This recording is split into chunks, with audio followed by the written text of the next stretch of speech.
In order to create shipments and get your orders moved through the fulfillment process, shipping methods and carriers are both super important. They go hand in hand, so we'll cover them both in this video. Carrier connections represent an integration with a carrier service. We support many different carrier services, and we have videos on how to set each of them up, but for now I'll just show you briefly how to set one up in general. So go to carrier connections under shipments, and then press create a carrier. And here you can see all your different options. Select any of them and press next. Then you'll see a set of fields that come up. This is specific to the actual carrier connection type, and we have videos again covering each type, so go and view those if you need more specific information. Now I'm going to head back to the carriers page, and you can see I already have 3 set up: Shippo USPS, Shippo UPS, and DHL Ecom. All 3 are active, which means that we can use it for the rest of our demo.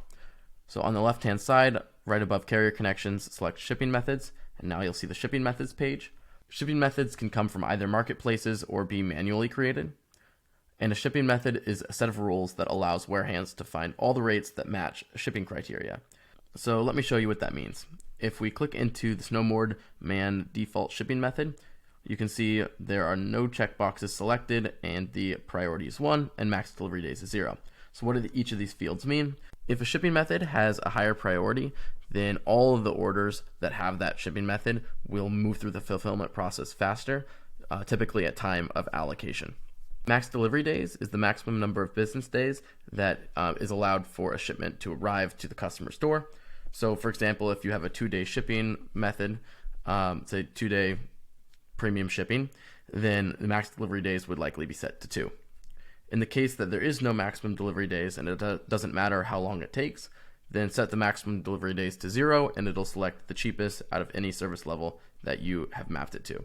Now, what do I mean by any service level you've mapped it to? If you scroll down a little bit, you can see multiple different carrier connections here, and all the service levels associated with them.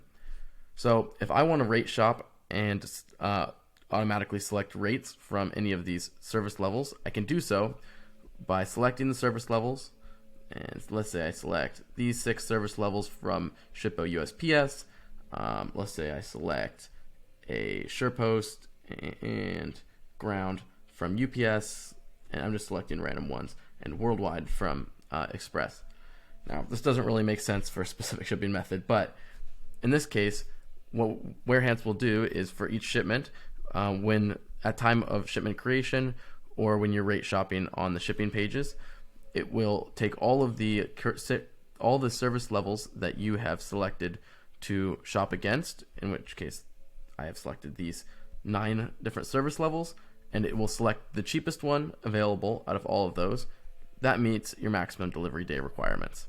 That is how you will select the cheapest and most economical service level available, and most economical rate available.